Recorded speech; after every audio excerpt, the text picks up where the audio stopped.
एक बहुत ही इंटरेस्टिंग हदीस है जिसमें रसूलुल्लाह सल्लल्लाहु अलैहि वसल्लम ने फरमाया था कि क़यामत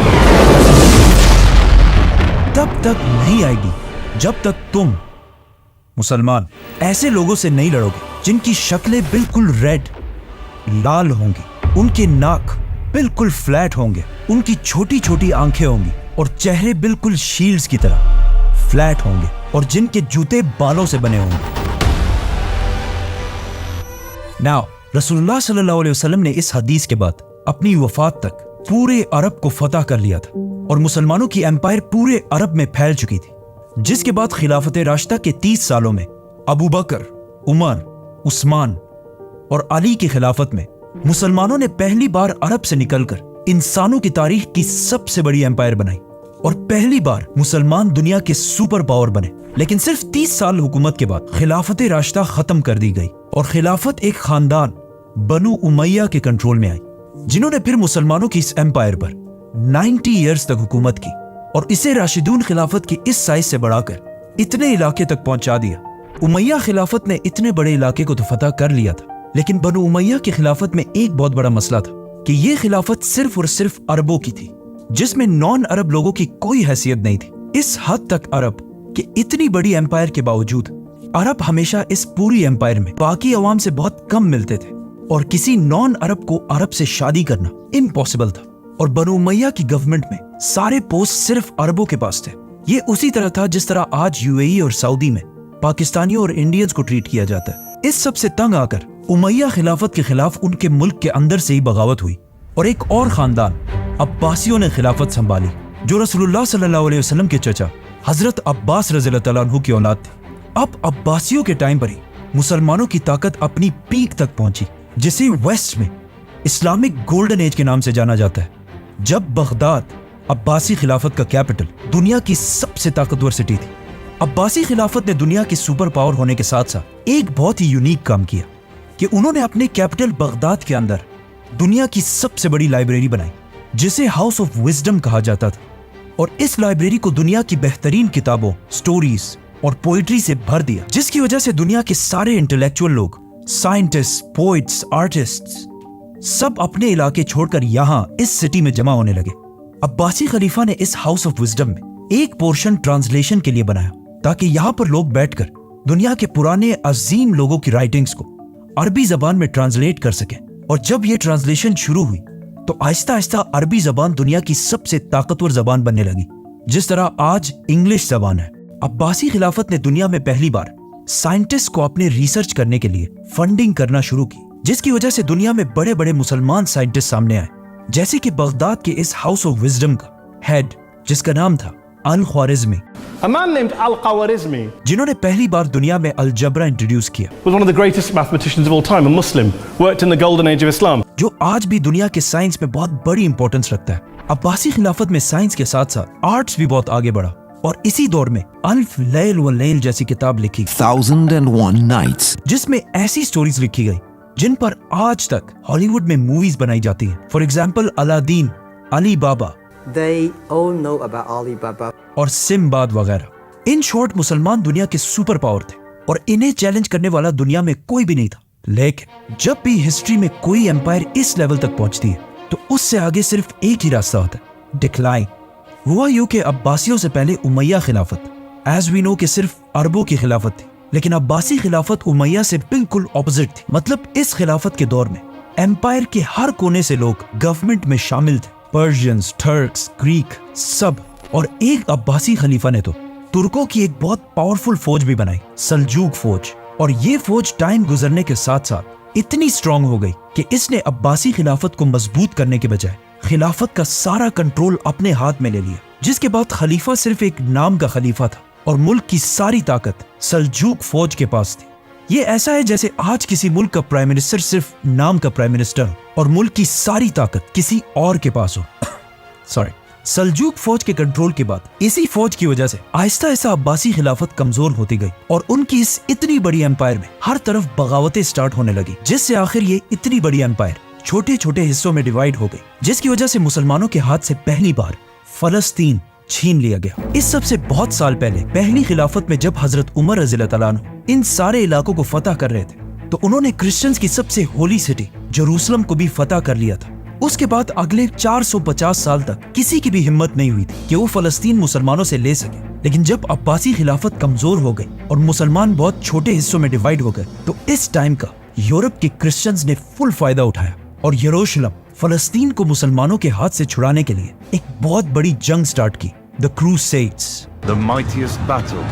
between Christianity and Islam. और आखिर 1099 में उन्होंने फलस्तीन और जेरूसलम फतह करने के बाद हजारों मुसलमानों, बच्चे, औरतें, बूढ़ों को शहीद कर दिया और उनके घरों को आग लगा दी। एक किताब में तो ये तक लिखा है कि क्रूसेडर्स ने मुसलमान माओं से उनके बच्चे छीनकर बड़ी बड़ी बिल्डिंग से नीचे फेंक दिए। मुसलमानों ने इन क्रूसेडर्स से भागकर घरों और मस्जिदों में छुपने की कोशिश की, लेकिन क्रूसेडर्स ने बजाय इसके कि उनको निकाला जाए, क्रूसेडर्स ने उन घरों को बाहर से आग लगा दी, जिससे हजारों मुसलमान जलकर राख हो गए। अगर आप सोचेंगे कि इतना जालिम कोई कैसे हो सकता है, तो आज भी फलस्तीन में यही सब कुछ एग्जैक्टली इसी तरह हो रहा है। क्रिश्चियंस के जुल्म से कुछ ही मुसलमान वहां से बचकर निकले और ये मुसलमान मस्जिद अक्सा से उस पुराने कुरान मजीद को भी अपने साथ लेकर गए जो हजरत उस्मान के दौर में लिखा गया था। इस सब जुल्म के बावजूद दुनिया में मुसलमानों का ऐसा कोई लीडर भी नहीं था जो फलस्तीन को दोबारा फतह कर सके। लेकिन फलस्तीन खोने के सिर्फ 40 साल बाद इराक में एक आम से सोल्जर नजमुद्दीन अयूब के घर में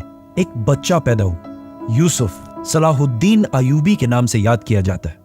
सलाहुद्दीन अयूबी 25 साल की एज में अपने चाचा के साथ इराक छोड़कर इजिप्ट की तरफ गए और वहां आहिस्ता आहिस्ता बहुत लंबी स्ट्रगल के बाद इजिप्ट के बादशाह सुल्तान बन गए। ये बहुत लंबी कहानी है, इसे फिर करेंगे। अब जब यहाँ इजिप्ट में सलाहुद्दीन अयूबी इजिप्ट के बादशाह बनने की तरफ जा रहे थे, तो इसी दौरान यहाँ से बहुत दूर मंगोलिया में एक छोटे से गांव के एक छोटे से कबीले के सरदार के घर में भी एक बच्चा पैदा हुआ जिसका नाम था थेमोजिन चंगेज खान। यस, सलाहुद्दीन और चंगेज खान एक ही दौर में जिंदा थे। एक ने मुसलमानों को वापस ग्लोरी की तरफ लेके जाना था और दूसरे ने मुसलमानों को ऐसा तबाह करना था जो इससे पहले किसी ने भी नहीं किया था। फलस्तीन और स्पेशली जेरूसलम को खोने के बाद मुसलमानों का कोई स्ट्रॉन्ग लीडर तो नहीं था, लेकिन इस दौरान सबसे जबरदस्त रोल मुस्लिम स्कॉलर्स उलमा ने प्ले किया था, क्योंकि इससे पहले जो मुसलमान हर वक्त आपस में लड़ते रहते थे और बहुत सारे फिरकों में डिवाइडेड थे, उन्हें कुछ बहुत अजीम स्कॉलर्स ने एक ही गोल पर यूनाइट करना शुरू किया कि किसी भी हाल में फलस्तीन को दोबारा फतह करना है, जिससे अगले कई सालों में मुसलमान किंगडम्स की यंग पॉपुलेशन के दिमाग में ये बात बहुत अच्छी तरह बैठ गई। लेकिन फिर भी मुसलमानों का ऐसा कोई एक लीडर नहीं था जो मुसलमानों को यूनाइट करके क्रिश्चियंस पर हमला कर सके। आखिर सलाहुद्दीन अयूबी ने इजिप्ट का सुल्तान बनने के बाद पहले तो क्रिश्चियंस के एक ग्रुप से डील कर ली कि अगले 10 साल तक बिल्कुल अमन होगा और हम एक दूसरे पर हमला नहीं करेंगे, ऑलमोस्ट सुलह हुदैबिया की तरह। इन 10 सालों को यूज करके सलाहुद्दीन अयूबी ने पहले मुसलमानों को यूनाइट करना शुरू किया और फिर आखिर इस सारे इलाके को फतह करने के बाद अब सलाहुद्दीन अयूबी दुनिया के सबसे ताकतवर मुसलमान बादशाह बन चुके थे और दुनिया के सारे मुसलमान फलस्तीन को फतह करने के लिए सलाहुद्दीन अयूबी की तरफ देखने लगे। आखिर सलाहुद्दीन अयूबी ने अपनी फौज लेकर क्रूसेडर्स पर हमला कर दिया और साल 1192 में जेरूसलम को मुकम्मल तौर पर फतह करके सिक्योर कर लिया। 1192 मुसलमानों की तारीख का बहुत इंपॉर्टेंट साल था, क्योंकि इस साल एक तरफ सलाहुद्दीन अयूबी ने इतनी बड़ी फतह हासिल की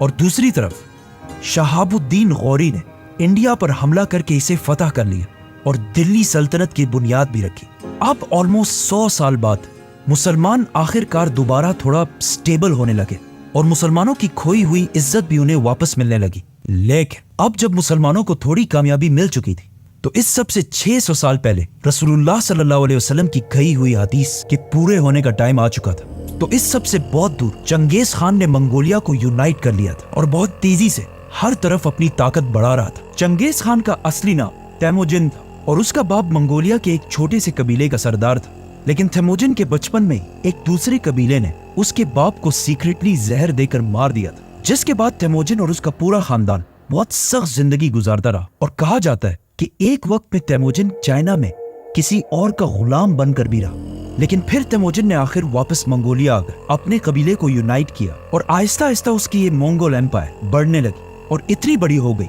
कि मंगोलियंस ने तैमोजिन को एक बहुत बड़ा टाइटल दिया, चंगेज खान, जिसका मतलब है सबसे बड़ा बादशाह। खान, ये नाम खान इससे पहले टर्किश जबान में भी यूज किया जाता था, लेकिन चंगेज खान की वजह से ये नाम पूरी दुनिया में हमेशा के लिए फेमस हो गया। मतलब कुछ सर्वेस के मुताबिक آج دنیا میں 2.5 کروڑ لوگ ایسے ہیں جن کے نام میں خان آتا ہے، جیسے کہ شاہ رخ خان، عامر خان اور آف کورس عمران خان۔ منگولیا کو آج بھی اگر دیکھا جائے تو ایک بہت ہی غریب اور عام سا ملک ہے، اور اس زمانے میں تو اس سے بھی بہت زیادہ کمزور تھا۔ اسی لیے چنگیز خان کے اس ایمپائر کے بننے کے بعد بھی منگولیا کے نیبر چائنا نے اسے سیریسلی نہیں لیا، کیونکہ آنے والے کچھ ہی سالوں میں چنگیز خان نے چائنا کی کیپٹل بیجنگ کو فتح کر لیا، اور پہلی بار لوگوں نے دیکھا کہ چنگیز خان کتنا ظالم ہے۔ اور اس کے ظلم کی کہانیاں تو ہم سب نے سنی ہے کہ وہ لوگوں کے سر کاٹ کر اس کے پیرامڈز بنایا کرتا تھا، لیکن یہ ظلم چنگیز خان کا کوئی شوق نہیں تھا، اس ظلم سے اسے بہت بڑا فائدہ تھا۔ مطلب اس نے اپنی پوری فوج کو 10 آدمیوں کے گروپس میں ڈیوائیڈ کیا، اور پھر 10 سے 100، اور پھر 100 سے 1000، اور 1000 سے 10,000 کے گروپس۔ ناؤ چنگیز خان نے اپنی آرمی کے لیے ایک رول بنایا تھا کہ ہر 10 لوگوں کے گروپ میں اگر ایک بندہ بھی جنگ چھوڑ کر بھاگ جائے گا تو اس کے گروپ کے باقی 9 لوگوں کے سر کاٹ دیے جائیں گے، جس سے چنگیز خان کی آرمی کے سولجرز ایک دوسرے کو جنگ سے بھاگنے ہی نہیں دیتے تھے، اور جو بھی بھاگنے کی کوشش کرتا تھا اسے اس کی آرمی خود ہی مار دیتی تھی۔ اس کے علاوہ چنگیز خان نے جسٹس کا ایک ایسا سسٹم بنایا کہ اگر کوئی بھی اس ایمپائر میں کسی دوسرے کا گھوڑا چوری کرے اور پکڑا جائے، اسے اس ایک گھوڑے کے بدلے 10 گھوڑے واپس کرنے ہوں گے، اور اگر وہ واپس نہ کر سکا تو صرف اسے نہیں، اس کے پورے خاندان، بچے، بیوی، ماں باپ سب کو مار دیا جائے گا۔ اس طرح چنگیز خان کی یہ ظالم ایمپائر بہت تیزی سے پھیلنے لگی، اور آخر مسلمانوں کی ایک ایمپائر خوارزم سے ٹکرا گئی۔ پہلے تو چنگیز خان کا کوئی ارادہ نہیں تھا کہ وہ مسلمانوں سے جنگ کرے، اسی لیے اس نے خوارزم کے بادشاہ کی طرف دوستی کا پیغام لے کر ایک ڈیلیگیشن بھیجا، لیکن خوارزم کے بادشاہ نے ان سارے لوگوں کو گرفتار کر لیا، جس کی وجہ سے انہیں رہا کرنے کے لیے چنگیز خان نے اپنے ایمبیسڈر کو بادشاہ کی طرف بھیجا، لیکن بادشاہ نے اس ایمبیسڈر کا سر کاٹ دیا۔ اب یہ بہت بڑی بات، ایمبیسڈر یا میسنجر کو قتل کرنا اسلام میں اور دنیا کے ہر قانون میں بہت بڑا جرم ہے۔ جب منگولیا میں چنگیز خان کو اس کا پتہ چلا تو اسے بہت غصہ آیا، اور اب اس کی عزت کا سوال بھی تھا، تو اس نے اپنی سب سے بڑی فوج 1,00,000 کی فوج لے کر خوارزم کی طرف روانہ ہوا، اور یہاں مسلمانوں اور مونگولز کے درمیان اگلے 100 سال کی جنگ شروع ہوئی۔ چنگیز خان نے بہت تیزی سے خوارزم کی اس پوری ایمپائر کو ختم کر دیا، اور ہر سٹی کو فتح کرنے کے بعد وہاں کی ساری پاپولیشن کے سر کاٹ دیے، اور پھر ان کے پیرامڈز بنائے تاکہ پوری دنیا کو پتہ چل جائے کہ چنگیز خان سے پھڈا لینا کوئی آسان کام نہیں ہے۔ چنگیز خان کے حملے سے پہلے خوارزم ایمپائر، جس میں آج افغانستان، ازبکستان، تاجکستان جیسے علاقے ہیں، ان کی آبادی 2 ملین 20 لاکھ کے قریب تھی، اور چنگیز خان کے حملے کے بعد اب یہاں کی آبادی صرف 2 لاکھ رہ گئی تھی۔ مطلب چنگیز خان نے 18 لاکھ مسلمانوں کو شہید کیا تھا۔ ان علاقوں کو فتح کرنے کے بعد